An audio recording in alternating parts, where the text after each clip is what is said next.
ছেলের যখন ৯০-তে ওর জন্ম ২৩শে নভেম্বর। তো যখন স্কুলে দেওয়ার সময় হলো, এদিকে আমার ছেলে কথা বলে না, কথা বলতে পারছে না, সেটা একটা আমাদের চিন্তা। আমরা কথা বলছে না কেন, কিন্তু আমরা বুঝতে পারি যে ও শুনতে পায়, তো কথা বলতে পারে না। সেই তখন তারপর ডাক্তারের কাছে গেলাম, ডাক্তারের কাছে বিভিন্ন টেস্ট। তখন কিন্তু অটিজম বিষয়টা আমাদের দেশে জানতো না, কেউ চালু ছিল না। তারপরে প্রথম আমি সিঙ্গাপুরে যখন গেলাম 96-এ, তখন আমি জানতে পারলাম যে আমার ছেলের অটিজম আছে। সামলে উঠেছি অনেক কষ্ট, কারণ আমাকে তখন একজন সাইকোলজিস্ট আমাকে বলেছেন যে ইন্ডিয়ায় যখন চেক আপে গেছিলাম ছেলেকে নিয়ে, হয়েছে তখন বলেছেন আপনার সব দুঃখ কষ্ট আপনার সব পিছনে, আর সামনে হাসি মুখে থাকবেন, ছেলের সামনে সবসময় স্মাইল, আর কষ্টগুলো সব পিছনে রাখবেন। আমি সেটা খুব ভালোভাবে করেছি, মেনে নিয়েছি। আর একটা হচ্ছে, ওই যখন সিঙ্গাপুরে নিয়ে গেছি, এক সিস্টার বলেছেন যে আপনি তো ভাগ্যবতী। আমি যখন মন খারাপ, আমি কাঁদছিলাম তখন, যখন অটিজম বলা হলো, তখন বললেন যে আপনি তো ভাগ্যবতী,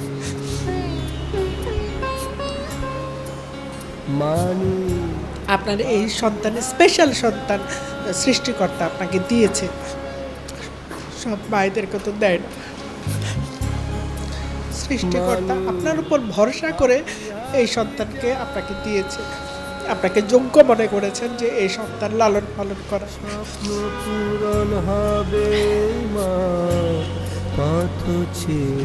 আমি ওটা মনে করে এখন সেটাই আমি সবসময় ওর সাথে, তাই আমি হাসি মুখে স্বাভাবিকভাবে নিয়েছি। পরে আমি এখন আমি অন্য ছোট ছোট যে বাচ্চাদের মায়েরা যখন আসে আমার কাছে কান্নাকাটি করে আসে যে তার বাচ্চার এই সমস্যাটা, এখন আমি তাদেরকে সান্ত্বনা দিই। একটা সময় আমিও ওইভাবে কেঁদেছি, এখন আমি তাদেরকে সান্ত্বনা দিই যে সমস্ত ওই যে আমাকে যেভাবে বলা হয়েছে সমস্ত দুঃখ কষ্ট আপনি পিছনে রাখবেন, ওর সাথে সবসময় হাসি মুখে ওর সাথে ট্রেন করাবেন। একটা নর্মাল বাচ্চা যেভাবে মানে আপনি আচরণ করবেন ওর সাথেও সেভাবে করবেন। আমরা সেটাই মেনে চলি, চেষ্টা করছি কিভাবে সে আত্মনির্ভরশীল হয়ে গড়ে ওঠে। কিন্তু ভবিষ্যৎটা তো ভবিষ্যতের দিকে দেখতে হবে, সারাক্ষণ আমাদের ওই একটা দুশ্চিন্তা, আমাদের বর্তমানে ওদের কি হবে।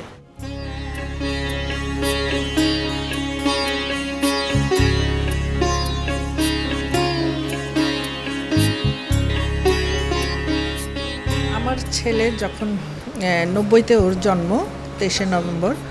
তো যখন স্কুলে দেওয়ার সময় হলো, এদিকে আমার ছেলে কথা বলে না, কথা বলতে পারছে না, সেটা একটা আমাদের চিন্তা। আমরা কথা বলছে না কেন, কিন্তু আমরা বুঝতে পারি যে ও শুনতে পায়, তো কথা বলতে পারে না। সেই তখন তারপর ডাক্তারের কাছে গেলাম, ডাক্তারের কাছে বিভিন্ন টেস্ট। তখন কিন্তু অটিজম বিষয়টা আমাদের দেশে জানতো না, কেউ চালু ছিল না। আমরা পরে নিয়ে গেলাম ইন্ডিয়ায়, কলকাতায়, ওখানেও টেস্ট করে, ওখানে বলে যে না ও তো 100% শুনে। ওনাদের আবার এই টেস্টটা একটু অন্য রকমের, হ্যাঁ। তো আমার কাছে সেটাও ভালো লেগেছে, দেখলাম যে ওনারা বললো যে না ও তো শুনে, ও খুব চঞ্চল, ও ADHD ওর আছে, ওকে বিভিন্ন বাচ্চার সাথে মেশাবেন, ওকে একটা ডে কেয়ারের সেন্টারে রাখেন, ডে কেয়ারে অনেক বাচ্চার সাথে হবে, মিশবে। তখন তো ওর বয়স 3 বছর, তো বলেন যে একটা ডে কেয়ারে দেন, কিংবা একটা কিন্ডারগার্টেন স্কুলে দিয়েন, এই বলেন। তারপরে ডে কেয়ারে দিলাম, একটা ধানমন্ডিতে একটা ভালো ডে কেয়ারে দিলাম। ও যায়, কিন্তু ও তো ওর মতো কান্নাকাটি করছে, নিজে নিজে খেলে। অন্য আরও যে 6-7টা বাচ্চা আছে ওদের সাথে তো খেলে না, ওরা ওদের মতো খেলে। আমার ছেলে নিজের মতো 2টা খেলনা নিয়ে টুকটুক করে আওয়াজ করে, এরকম করতো। তো তখন হলো কি, দুঃখজনক হচ্ছে অন্য প্যারেন্টরা তখন আপত্তি তুলল যে এই বাচ্চা এ তো অ্যাবনর্মাল, এই বাচ্চা কেন আমাদের সন্তানদের সাথে ডে কেয়ারে একই ইয়েতে থাকবে। ওনারা আপত্তি তুললো। ডে কেয়ারের প্রিন্সিপাল একদিন আমাকে ডাকলেন, ডেকে বললেন যে এরকম অভিভাবকদের আপত্তি আছে আপনার ছেলের ব্যাপারে। ও তো অনেক সময় হাইপার হয়ে যায়, নিজে নিজে, ওর তো একটু সমস্যা আছে, আমরা বুঝাই যাই, ওকে আমাদের এখানে রাখা সম্ভব আর হবে না। কিন্তু ভবিষ্যৎটা তো ভবিষ্যতের দিকে দেখতে হবে, সারাক্ষণ আমাদের ওই একটা দুশ্চিন্তা, আমাদের বর্তমানে ওদের কি হবে। ওদের জন্য হোম দরকার, যেখানে ওরা আজীবন মানে নিরাপদ, আনন্দময়, কর্মমুখর একটা জীবন যাতে ওরা আমৃত্যু কাটাতে পারে, সেরকম একটা হোম ওদের অবশ্যই দরকার। এবং সেটা মানে খুবই অতি দ্রুত করা দরকার আমি মনে করি, হ্যাঁ। যেমন আমাদেরও তো বয়স হয়ে গেছে, আমাদেরও তো, আমিও তো এখন 60 ঊর্ধ্ব, তো আর কত বছর বাঁচবো জানি না।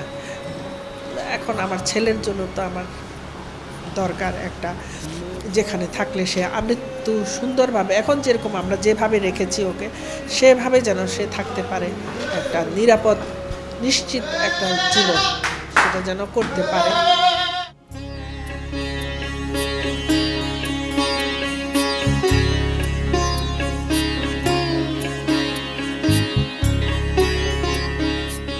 যখন সে 3-4 বছর বয়সে কথা বলবে, তখন থেকে সে যখন কথা বলে না, তখনই দেখি যে এই সমস্যা। আমরা বিভিন্ন ডাক্তার দেখালাম, বিদেশে নিয়ে ডাক্তার দেখালাম, দেখানোর পরেও তখন তারা বলল যে অটিজম, সম্ভবত এসডি, হ্যাঁ এসডি বলে আর কি, ডাক্তাররা বলল।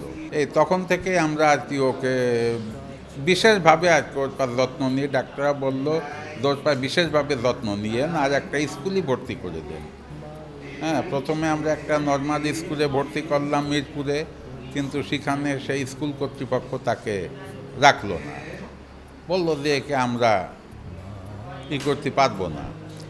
কিন্তু আমরা এটাকে স্বাভাবিকভাবেই ধরে নিছি যে এভাবেই যখন এর জীবন, হ্যাঁ এইভাবেই চলবে, হ্যাঁ তা আমরা সেটাকে স্বাভাবিকভাবে ধরে নিয়েই আমরা তাকে নিয়ে এইভাবে চলাচল এবং তাকে নিয়ে সব কিছু করি আমরা। কিন্তু তারপরে আমি আপনাদের বলবো, আপনারা যখন এটিএন নিউজ চ্যানেল এই রকম অটিজম বাচ্চাদের নিয়ে যেই অনুষ্ঠানগুলো করছেন, একটা মহৎ উদ্যোগ। এর জন্য আপনাদের আমি আন্তরিকভাবে ধন্যবাদ জানাই এটিএন নিউজ কর্তৃপক্ষকে। সাথে সাথে আর একটা কথা বলবো যে এইখানে যেসব অটিজম বাচ্চা আছে, গভর্নমেন্ট, বর্তমান গভর্নমেন্ট তাদের যে সুযোগ সুবিধা দিয়েছে, এইটা কিন্তু অধিকাংশ গার্জিয়ান জানে না। আর একটা কথা, এসব বাচ্চাদের সুবর্ণ কার্ড দেয়, সমাজ কল্যাণ মন্ত্রণালয় থেকে সুবর্ণ কার্ড দেয়। কিন্তু দেখা যাচ্ছে সেই সুবর্ণ কার্ড করতে গেলে সমাজসেবা অফিস থেকে এত কঠিন, এত ঝামেলা করে তারা, যে কারণে অনেকে একবার সে অফিসে যাইয়ে 2-1 ঘুরে আর সে অফিসে আর মানুষ যেতে চায় না। এই অমুক কাগজ আনেন, এই তমুক কাগজ আনেন, এই সে ওয়ার্ড কমিশনারের সার্টিফিকেট আনেন, বিভিন্ন এই সমস্ত জটিলতার কারণে এরা সুবর্ণ কার্ডটা আনতে পারে না। এবং এই সুবর্ণ কার্ড না পাওয়ার ফলে এরা কিন্তু অনেক কিছুর থেকে বঞ্চিত হচ্ছে এইসব শিশুরা। হ্যাঁ, ওই সুবর্ণ কার্ডটার জন্য একটা সহজ পদ্ধতি বের করা উচিত, বিশেষ করে সমাজ কল্যাণ মন্ত্রণালয়।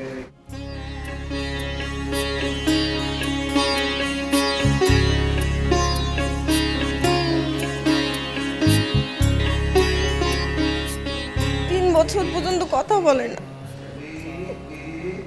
তারপরে তোকে ওই বাংলাদেশের অনেক ডাক্তার দেখাইছি, দেখানোর পরে বলে কি যে কোনো সমস্যাই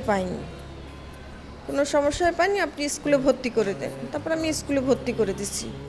দেখি স্কুলে যায় আসে, তখন 4 বছরে আমি আর কি ওকে চেন্নাই নিয়ে গেছি, পরপর 3 বার নিয়ে গেছি। ওখানে নেওয়ার পরে ও একটু ইমপ্রুভ করছে, করার পরে ও আর কি ইমপ্রুভ তো হয়েছে। হওয়ার পরে করোনা চলে আসলো, ও একটু হার্মফুল ছিল, যেমন খামচি দিত, তারপরে মাথা টাকাতো দেয়ালে, তারপরে খুব রাগ হলে টেবিলে গ্লাস পেলে ভেঙে ফেলতো টাক দিয়ে, মানে মেঝেতে ফেলে দিত। এই ছিল, এগুলো সবই আল্লাহর রহমতে চলে গেছে। ও এখন বলতে গেলে পুরোপুরি শান্ত, মানে ও কখনো করে না, মানে আমার কাছে কিছু চায় না, আমার বড় ছেলেটা যেমন আমার কাছে কিছু চায়, আম্মু আমাকে আমার এইটা কিনে দেবা, আম্মু আজকে আমি যখন কোচিংয়ে যাব আমি ওই আইসক্রিমটা দেখছি, ওই আইসক্রিমটা আমি কিনবো। কিন্তু আমার ওই ছোটো ছেলেটা কিচ্ছু চায় না আমার কাছে। আমি অত কিছু এখন আশা করি না, আমি এখন যেটুকু আশা করি সেটা হলো ওরটুকু বুঝেনি। আমি কোনো কিছুই আর আশা করি না ওর দ্বারা একটা কিছু করে খেতে পারবে ভবিষ্যতে, কারণ আমি তো সারা জীবন থাকবো না। আর আমি জানি যে সমাজ এখন এত কঠিন হয়ে গেছে, ওর ভাইও হয়তো করবে না। আমার বড় ছেলেটা ব্যস্ত থাকবে লেখা কোনো জব নিয়ে, হয়তো ঘরে ওর ওয়াইফ থাকবে, সে কতটাও কি করবে আমি জানি না। যখন আমরা থাকবো না তখন সরকার যেন এই বাচ্চাদের একটা উদ্যোগ নেয়, যে বাচ্চাদের বাবা মা নেয় তাদের আমরা একটা ব্যবস্থা করি। যেমন জেলখানায় কিন্তু কয়েদিদের শুধু বসে খাওয়ায় না, ওদেরও কিন্তু কিছু কাজ করায়। কাজ করানোর পর সেই জিনিসটা কিন্তু তার আবার সেল করে কিছু আর্ন করে না, সেরকম ওদেরও কিছু, ওরাও তো আর কিছু বাইরে করে খেতে পারবে না, ওদেরও ওই কাজ করায় কিছু আর্ন করুক, আর পাশাপাশি বাকিটা সরকার দেখুক। আর কিছু বাবা মা কিছু যদি ওই বাচ্চাদের জন্য রেখে যায় সেটাও তারা নিয়ে নিক, সেটাও ওই বাচ্চাদের খাতিরে বা অন্য বাচ্চাদের যদি সুবিধা হয় একসাথে তারা ওইটা নিয়ে বাচ্চাদের দেখাশোনা করুক। এরকম একটা প্রতিষ্ঠান যদি হয় তাহলে খুবই ভালো হয়।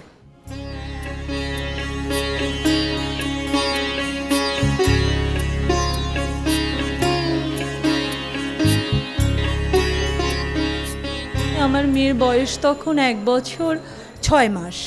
তো ওই বয়সে তো একটা বাচ্চা টুকটাক শব্দ বলে, মা বাবা সে বলতো, কিন্তু আস্তে আস্তে হারায় যায়। আবার তার দেখা দেখি অন্যান্য বাচ্চাদের দিকে তাকায় দেখি তারা সব বলে। তার হামাগুড়ি দেওয়ার কথা, সে হামাগুড়ি না দিয়ে শুয়ে শুয়ে কোনো খেলনা ধরতো। তো এগুলো দেখে প্রথম আমি শিশু হসপিটালে যাই, সেটা খুব ভোরে ছিল, অনেক বড় সিরিয়াল, ওইটা ধরে তারপরে গেলাম। তো ডাক্তার আমাকে দেখে বলল, বাচ্চাকে দেখে বলল যে ওর তো অটিজম আছে। তখন ওর বয়স 1 বছর 6 মাস। ওখান থেকে অটিজম শুনে তখন আমরা এত বেশি জানাশোনা ছিল না যে অটিজম বলতে কিছু আছে। তো আমি ভাবলাম এটা কোনো অসুখ, আমি কোনো ডাক্তারকে দেখাই, 2 পাতায় ওষুধ লিখে দিবে, খাওয়াই দিব, ঠিক হয়ে যাবে। ওখান থেকে তারপরে আমি গেলাম সোরার দিতে। তারা বললো আপনার বাচ্চা তো শেষ। শুনে আমার মাথায় বাজ পড়লো, বাচ্চা শেষ মানে কি? বলছে ওর তো অটিজম, আপনি জানেন না? আমি বললাম এর আগে আমি শুনছি, তবে অটিজম সম্পর্কে আমি জানি না, আমি আসলে অবগত ছিলাম না। সোরারদি থেকে আমি চলে যাই পিজি হসপিটালে।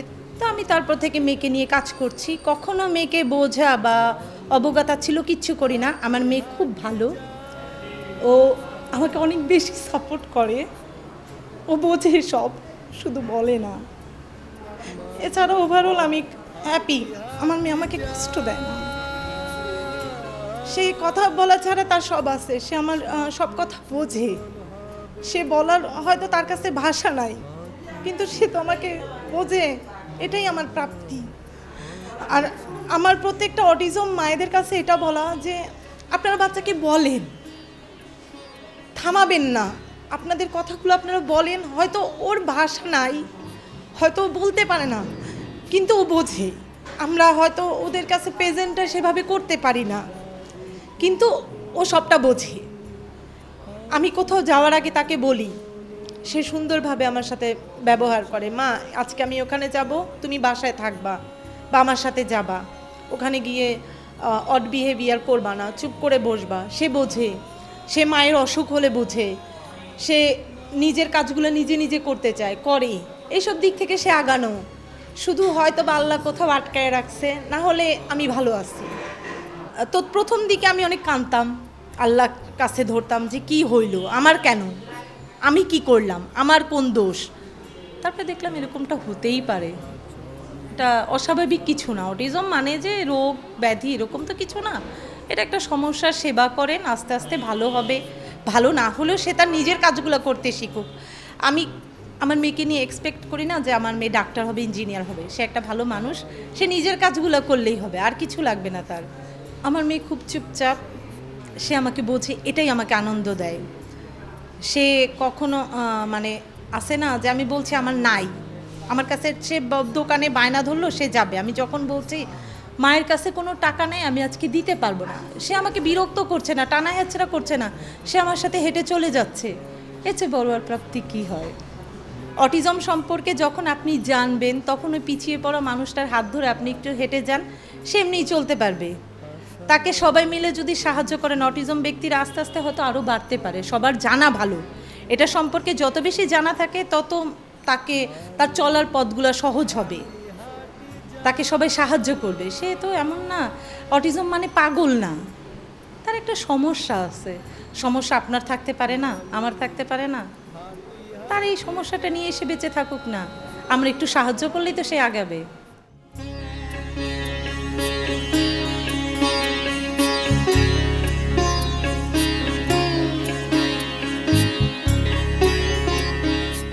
দেড় বছর বয়সের পর থেকেই এই করোনার সময়ে এর মাঝে ওর মা হাসপাতালে প্রায় এক মাসের মতো হাসপাতালে করোনার সময় থাকা লেগেছে, যার জন্য ওকে আর সময় দিতে পারেনি তখন।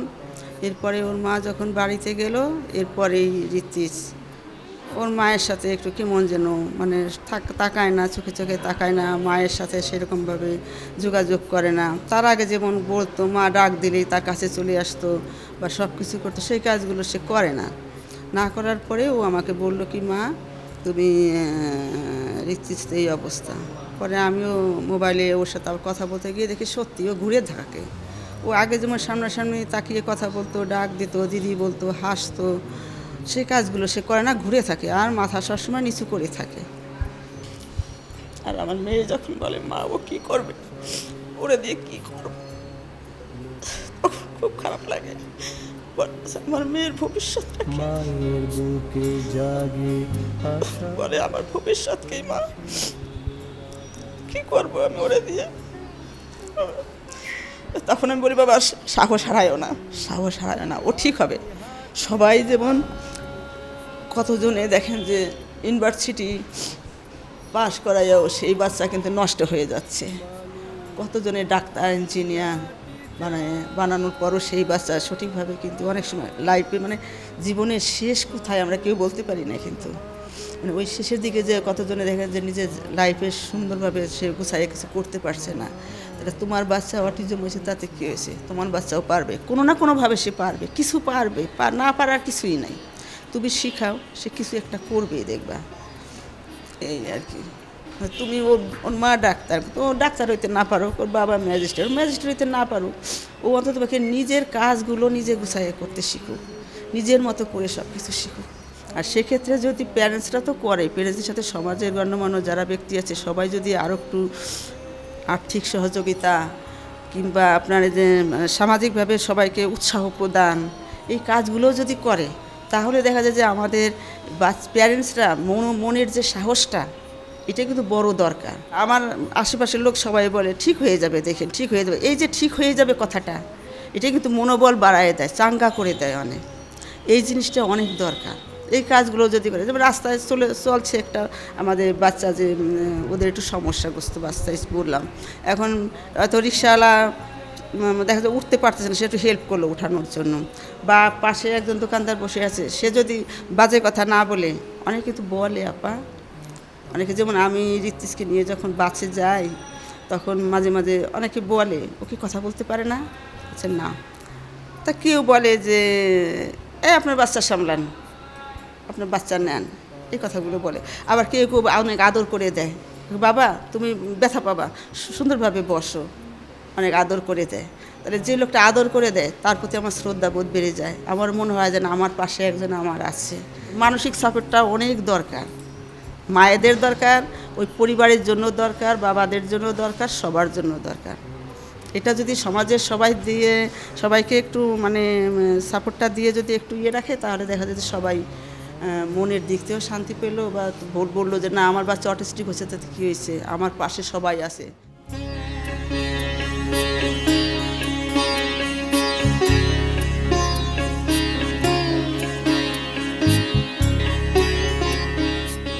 মেইনলি তার স্পিচের যে সমস্যা, এর জন্য আর কি আমরা একজন ডাক্তার দেখিয়েছিলাম 4.5 বছর বয়সের সময়, নিউরোসাইকোলজিস্ট।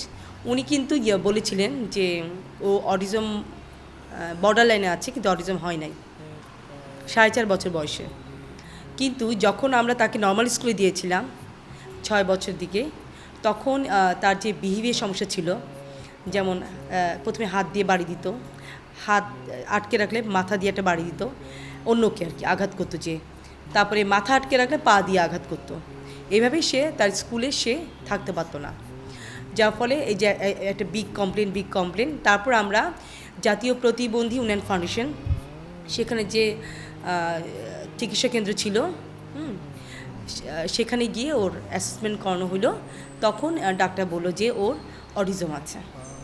এই যে যখন আমার ভাই বোন আর আমার হাজব্যান্ড যখন বলছে না না না কিছু হয় নাই কিছু হয় নাই, তখন আর কি নিজেকে খুব ইয়ে করতে পেরেছিলাম যে না কোনো সমস্যা না বোধ হয়।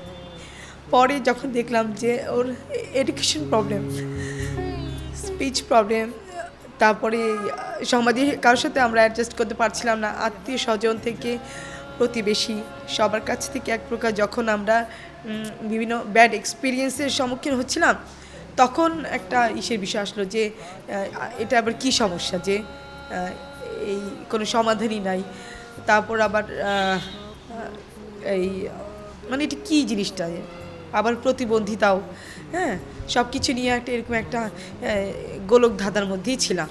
প্লাস আছে আমি ওকে নিয়ে বিভিন্ন জায়গাতে গিয়েছিলাম, এমন জায়গায় গিয়েছি যেখানে আমাদের কোনো ভালো অভিজ্ঞতা ছিল না, সেখানেও গিয়েছি। আবার এমন জায়গায় গিয়েছি যেখানে আমাদের অনেক ভালো অভিজ্ঞতা ছিল। এরকম বিভিন্ন জায়গায় আমি আমার ছেলেকে নিয়ে প্রচুর মুভ করেছি। এই যে মুভমেন্টটা, সেখান থেকে আমার ছেলে একটা বড় একটা ডেভেলপমেন্ট এসছে। আমাদের একটা সময় এমনও গেছে যে রাস্তাঘাটে ওর বিহেভিয়ার সমস্যার জন্য এই অনেকে ওকে পাগলও বলেছে। সেই জায়গা থেকে আমরা পাগল থেকে শুরু করে এখন ওকে দেখলে অনেকেই বলে যে ওকে থেকে একটু বোঝাই যায় না বা ওর কী সমস্যা। আমি মনে করি যে আমি কিন্তু অনেক মায়েদেরকে আমার অনেক এক্সপিরিয়েন্স বলি যে আমার বাচ্চা কীভাবে অনেক ধাক্কা মানে প্রতিবন্ধকতার মধ্য দিয়ে আজকে এই জায়গাতে এসছে। আমার বাচ্চা অটিজম আছে যেহেতু তা দেখে এখন মনেই হয় না যে সবই তার অটিজমের যতগুলো বৈশিষ্ট্য আছে সবই তার মধ্যে আছে, কিন্তু যেগুলো তার ম্যানেজেবল এবং পরিমাণে খুবই কম। আমি মনে করি ওদের নিয়ে কোনো মায়ের ভেঙে যাওয়া উচিত হবে না, বরং ওদের যে প্রতিভার যে জায়গাটা আছে সেটাকে আমরা আগে খুঁজে বের করি সেই জায়গাটা আমরা বেশি বেশি করে এমফাসিস দিয়ে ওই জায়গাতে ডেভেলপ করা যায় কীভাবে সেটা নিয়ে ভাবি। আর একটা বাচ্চাকে ডেভেলপ করার পিছনে খুব শর্ট টাইমে যে হয় তা কিন্তু না, লং টাইম লাগে, তার মধ্যে অনেক ব্যাড এক্সপিরিয়েন্স থাকে। এখন ওই ব্যাড এক্সপিরিয়েন্সগুলোকে মাথায় রাখা যাবে না। যেমন আমার বাচ্চা যখন 17 সালে প্রথম জাতীয় পর্যায়ে গান করতে যায়, 30 দিনের মধ্যে কিন্তু তার 26 থেকে 27 দিনই তার বিহেভিয়ার সমস্যা ছিল, শেষে 3 থেকে 4 দিন সে ভালো করছিল। এই গল্পটা আমি সব মাকে বলি, নতুন মায়েদের যেটা বলবো যে তাদের বাচ্চাদেরকে একটু সময় দিতে হবে, বিভিন্ন জায়গায় ঘুরতে হবে। সব জায়গায় আমাদের ভালো কিছু আসবে না, যেখানে আমাদের ব্যাড এক্সপিরিয়েন্স আসবে সেখানেও একটু যেতে হবে। হ্যাঁ, এইভাবে তার মায়েদের একটু পরিশ্রম করতে হবে, কষ্ট করতে হবে, কিন্তু ভেঙে পড়া যাবে না। আমরা যখন একবার যুদ্ধে নেমেছি তো এই যুদ্ধটা আমাদের মরণ পর্যন্ত, মৃত্যু পর্যন্ত, তাই না?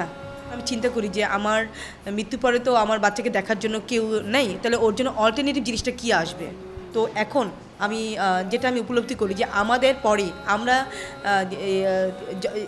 কিন্তু ওর জন্য এডুকেশন নিয়েছি, বিশেষ করে আমি তো ওর জন্য এডুকেশন নিয়েছি, স্পেশাল এডুকেশন নিয়েছি। তাহলে আমার অ্যাবসেন্সে সরকারিভাবে যে প্রতিষ্ঠানগুলো ওদের জন্য হবে তারা কতটা দক্ষ হবে, আর কয়জনকেই বা সরকার ধরে ধরে সবাইকে দক্ষ করতে পারবে যে ওদের টেকনিক্যালি হ্যান্ডেল করতে হবে। তাহলে না আমাদের বাচ্চা একটা শান্তির জায়গা থাকবে, খেয়ে পড়ে তার যে প্রতিভার যে বিকাশ সেই বিকাশটা ঘটিয়ে এবং পুনর্বাসিত হবে। অর্থাৎ সে প্রত্যেকটা বাচ্চা তার যে কাজে দক্ষ সেই কাজে সে কীভাবে পুনর্বাসিত হবে সেটা তো সরকারকে সেই উদ্যোগটা নিতে হবে। যদি সরকার সেই উদ্যোগটা নিত তাহলে আমরা ভাবতাম যে আমি মনে করতাম যে না, তাহলে আমার ছেলে মোটামুটি একটা নিরাপদ নিশ্চিত জায়গাতেই আছে।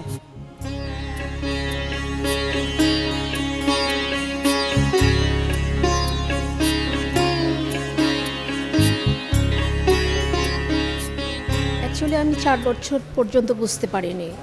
তারপরে আমার ভাই ডাক্তার, উনি বলল যে একটু প্রবলেম মনে হচ্ছে। তখন আমার হাজব্যান্ডকে নিয়ে ওকে নিয়ে চেন্নাই চলে গেলাম।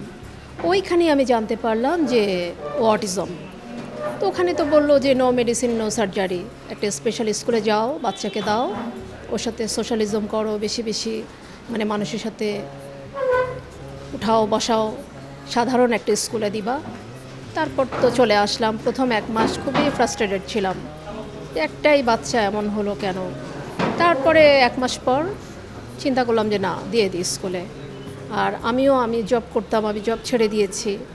হ্যাঁ, আমি খুব কষ্ট করেছি আমার ছেলেকে। আমি যেমন প্রতি শনিবার আমার ছেলেকে আমি চিড়িয়াখানায় নিয়ে যেতাম, যে বইয়ের ভিতরে ওই একটা বাঘ, ওই একটা সিংহ, ছোট্ট একটা জিনিস দেখে সে কী আগ্রহ পাবে। আর ওখানে আমি প্র্যাকটিক্যালি যদি ঘুরাই, ওই যে বাঘ সিংহ সব প্রাণীর, এইভাবে 6 মাসে ও প্রত্যেকটা প্রাণীর নাম শিখে ফেললো। তারপর আমি যখন বাজার যাই মাছ কিনতে, হ্যাঁ বাবা এটা রুই, এটা ইলিশ, এইভাবে প্রতিটা মাছের নাম আমি শিখিয়েছি। অ্যাকচুয়ালি আগে তো নেগেটিভিটি ছিল, যেটা অনেস্টলি আত্মীয় স্বজন বলেন, পাড়াপড়শি বলেন, আগে সবার নেগেটিভিটি ছিল। ওকে দেখলে সবাই একটু ওরিড হয়ে যেত, যে বাসায় আসলে না জানি মানে তাদের একটা প্যানিক সৃষ্টি হতো, কি ভাঙবে কি করবে। কিন্তু আমি ওকে সবসময় একটা কনভারসেশনে রাখতাম যে বাবা আমরা আন্টির বাসা যাব, আমরা কিন্তু ধরবো না, আমরা কোনো জিনিস টাচ করবো না। আর ওর ভিতরে আবার একটা আন্ডারস্ট্যান্ডিং আছে, মানে ও বোঝে একটা জিনিস বুঝালে। দ্যাটস ওয়াই আমি বিয়ে বলেন, পার্টি বলেন, আত্মীয় স্বজন সবার বাসায় আমি যাই, সব জায়গা মুভ করি। আর আমি আসলে সিঙ্গেল মাদার, তো আমার ফাইটিংটা আর 10 জনের চাইতে একটু আলাদা। আমার হাজব্যান্ড আবার চলন্ত প্রাইভেট কারে হার্ট অ্যাটাক করে মারা গেছে। তারপর থেকে আমি চিন্তা করেছি যে না, তাহলে ওকে তো আমারই দেখতে হবে। সো আমি সেইভাবেই মানে আমার পুরো কনসেন্ট্রেট আমি ওর দিকে দিই। আমি যেটা মানে স্পেশালি মানে প্রশংসার দাবিদার রাখে আমাদের গভর্নমেন্ট। আগে তো নেগেটিভিটি ছিল, এখন অনেক স্কুল হয়েছে, হ্যাঁ, তারপরে ভাতা দিচ্ছে গভর্নমেন্ট। শুধু আমার মানে মনে হয় যে গভর্নমেন্টের আরেকটু ভাবা উচিত যে আমার বাচ্চা এখন আমি আছি, সো আমি দেখছি, কিন্তু আমার অবর্তমানে ওর কী হবে। এই জন্য হোস্টেল বলেন, ডরমেটরিজ বা মানে যেটাই হোক, গভর্নমেন্টের একেবারে খুব তাড়াতাড়ি এদিকে একটু ভাবা উচিত। প্রথমে তো আসলে কারোই এটা এক্সপেকটেশন থাকে না যে আমার বাচ্চাটা অটিজম, ওকে নিয়ে আমি চলতে পারবো না, ফিরতে পারবো না। 10 জনের আত্মীয় স্বজন 10 জনের ওখানে গেলে একটা আট চোখে সবাই তাকায়, হ্যাঁ এটা তো করবেই। যে যার অবস্থান থেকে স্কুলে দেওয়া উচিত। প্রথমত আমি বলবো 4 দেওয়ালে না রেখে স্কুলে দেন। স্কুলে দিলে অ্যাটলিস্ট সে কিছু না কিছু শিখবেই।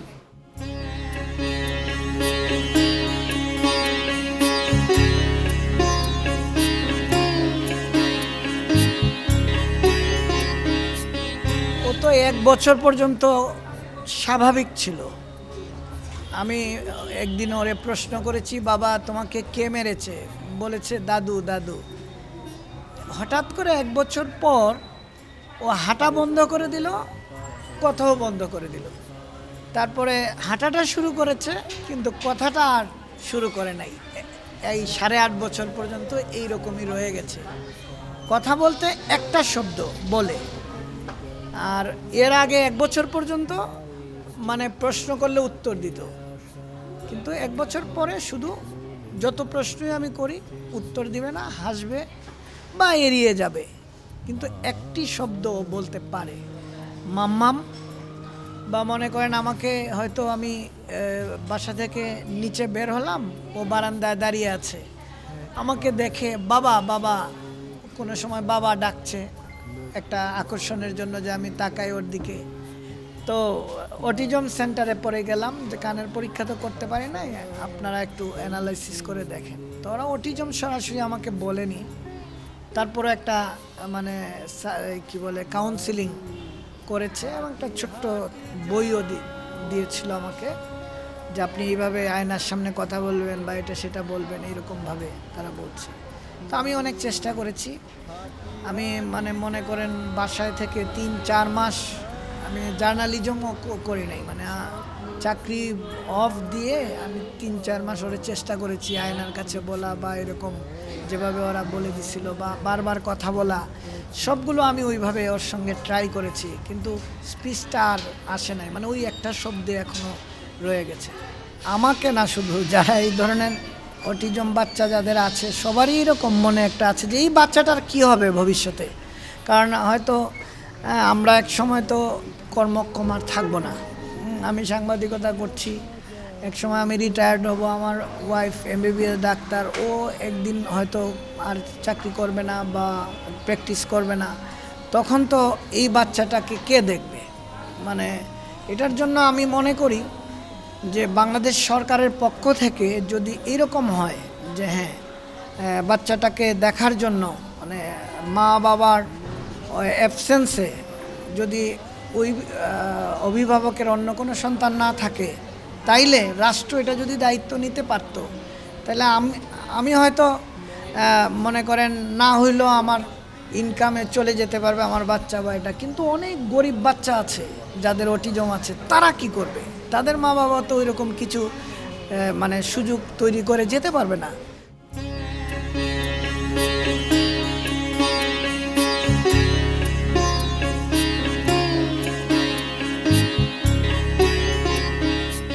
আসলে তো অটিজমটা ধরা পড়ে 1.5 বছর বয়স, 1.5 বছরের পর।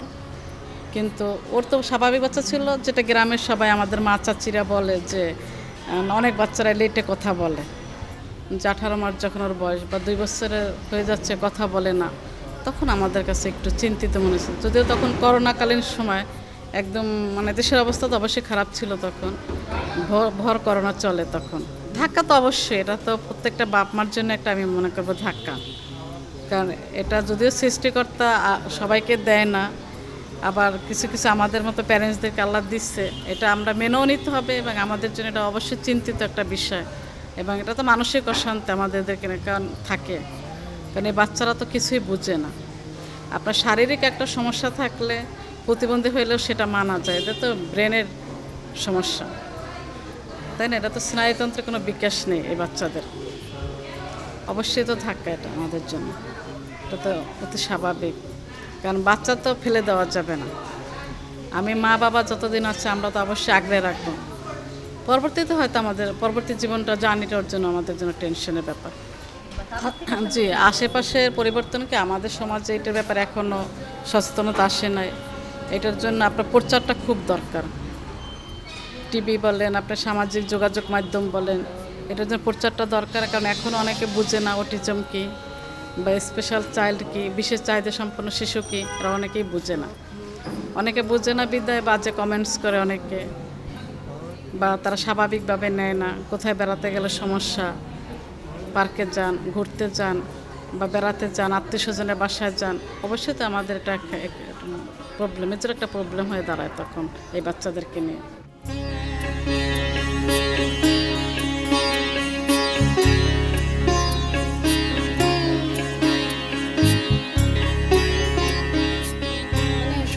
যেমন ধরেন ও যখন 2 বছর পরে ঠিকমতো কথাটা বলতে পারছে না, মানে তখন তো আমার সন্দেহ হলো। তারপর আমি ডাক্তার দেখালাম, ডাক্তার বললো মাইল্ড অটিজম। ঠিক আছে, তো ঠিক আছে, সমস্যা নাই। আমি দেখলাম তখন অনেকটা মানে নর্মাল, তো আমি নর্মাল স্কুল দিলাম। দেওয়ার পরে ও কেজি 1 পর্যন্ত পড়লো। অঙ্কেতে গিয়ে একটু প্রবলেম ছিল, অঙ্কটা ক্যাচ করতে পারে না। আচ্ছা, তা তো আমি আনতাম না, কারণ একটা বাচ্চা একটা সাবজেক্টের কম থাকতেই পারে, হ্যাঁ। কিন্তু ওই স্কুলে প্রিন্সিপাল ম্যাডাম থেকে শুরু করে উনি আমার দুর্বলতার সুযোগ নিচ্ছিল। ঠিক আছে, আমি তো স্বভাবে দুর্বল, আমার ছেলে যেহেতু অটিস্টিক, কিছু হইলে পরে আমার ছেলের কাছে দোষ চাপানো হচ্ছে। ও সামান্য একটু সমস্যা ওর উনি হাইলাইটস করতেছে, একটুকু সহ্য করতেছে না। যদি আত্মীয়র কোনো প্রেগন্যান্ট থাকে, আমি খুব ভালোভাবে সেখান থেকে আমি চলে আসি, যাই না, কারণ ভগবান না করুক তার যদি একটা অটিস্টিক বাচ্চা হয়, দোষটা আমার এই অবুঝ বাচ্চাটার উপর এসে পড়ে, ওকে দেখছে বলে ওর অটিস্টিক বাচ্চা হয়েছে। আমি বলতে গেলে আমি সমাজ ছাড়া হয়ে যাচ্ছি দিনকে দিন, কারণ আমার ছেলেকে অপমান করবে এটা আমি সহ্য করতে পারবো কেন বলেন তো? আমি তো জানি আমার ছেলে কিছু করছে না, দোষ তো ওর না। নতুন মাদের ব্যাপারে আমার একটা কথা আছে, সেটা হচ্ছে আপনি প্রথম যখন বাচ্চাটা হবে, যখন টের পাবেন যে আপনার বাচ্চাটা অটিস্টিক, আপনি নিজে মেনে নেবেন। মানতে চায় না, যেটা আমি নিজেও মানি নাই। যত দ্রুত আপনি মানবেন তত দ্রুত আপনার ছেলেটা মানে ভালোর দিকে যাবে।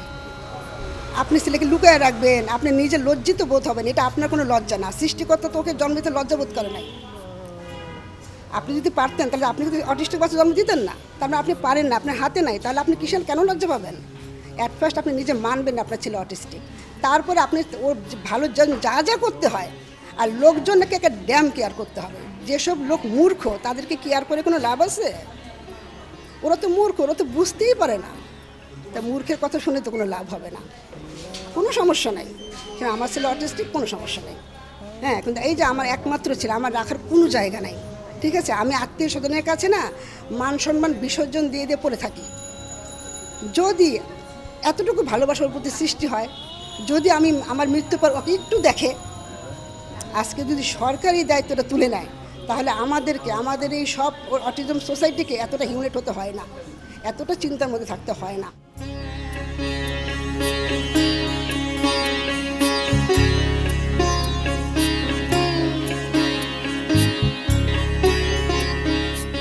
ওর যখন বয়স 6 মাস আমি কিন্তু খেয়াল করলাম যে ওর মানে 6 মাস বয়সে বাচ্চারা কিন্তু বেশ অনেক কিছুই করে, কিন্তু আমার ছেলে কিছুই করছে না।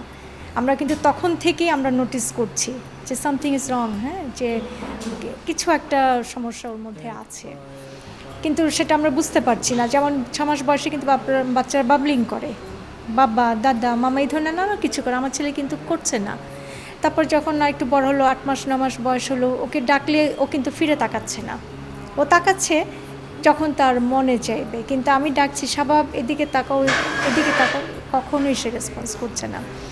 তারপরে এক চাইল্ড স্পেশালিস্ট আমরা গেলাম ওনার কাছে, উনি তখন বললেন যে ওর অটিজম আছে এবং উনি বললেন যে ওকে স্কুলে দিতে হবে। আমাদের বাচ্চারাই আসলে আমাদের শক্তির উৎস, হ্যাঁ, এই অসহায় বাচ্চাগুলো ওরা কোথায় যাবে, কি করবে, এরাই আমাদের, এদের জন্যই আসলে সব কিছু সম্ভব হয়েছে, এরাই আমাদের শক্তির উৎস। আর ধীরে ধীরে হয়েছে কি সমাজের কিছু পরিবর্তন হয়েছে, ইতিবাচক পরিবর্তন হয়েছে, মানুষ এখন অটিজম সম্পর্কে জানছে। আমাদের সরকার তো খুবই মানে প্রতিবন্ধী বান্ধব একটা সরকার আমি বলবো, ওনারা অনেক কাজ করছেন। প্রায়ই দেখি একটা দুটো বাচ্চাকে দেখি মার সঙ্গে আসছে, বাজার করছে ওরা, আমি তো দেখেই বুঝতে পারছি। কিন্তু যখন আমরা শুরু করি 25 বছর আগে, এটা আমরা কল্পনাও করতে পারিনি যে আমাদের বাচ্চাদেরকে এই যে বাজারের দোকানদার, আপনি বিশ্বাস করবেন না যে কী যে ওদের ভালোবাসে, ওরাও জানে যে এরা স্পেশাল চাইল্ড, ওদের ব্যবহারটা খুবই ভালো ওদের সঙ্গে। কিন্তু 25 বছর আগে এরকমটা ছিল না, তখন আমাদের বাচ্চারা পাগল হিসাবে ট্রিট করা হতো, ওদেরকে অনেকে ভয় পেত। সেই সময় সেই জায়গা থেকে আমরা আসলে অনেক দূরে গিয়েছি। এখনও আমি বলবো, আমাদের এক মা সেদিন দুঃখ করে বললেন যে বেবি শাওয়ারে যে অনুষ্ঠানগুলো হয় তার আত্মীয় স্বজনরা তাকে কখনোই ডাকে না, কখনোই তাকে পার্টিসিপেট করতে দেয় না, পাছে তাদের অনাগত সন্তানটা তার সন্তানের মতো হয়। এখনও অনেক আছে,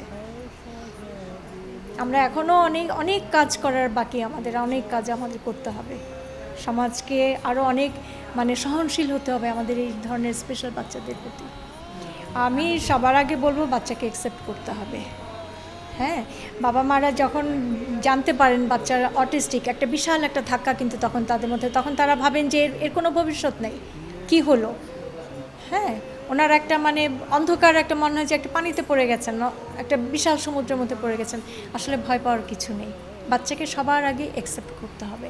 আমার বাচ্চা এরকম, আমি জানি, ওকে সামনের দিকে আমাকে এগিয়ে নিয়ে যেতে হবে, ওকে দাঁড়ানোর মতো জায়গাটা, প্ল্যাটফর্মটা আমাকে তৈরি করে দিতে হবে, এটুকু বিশ্বাস বাবা মাকে করতে হবে।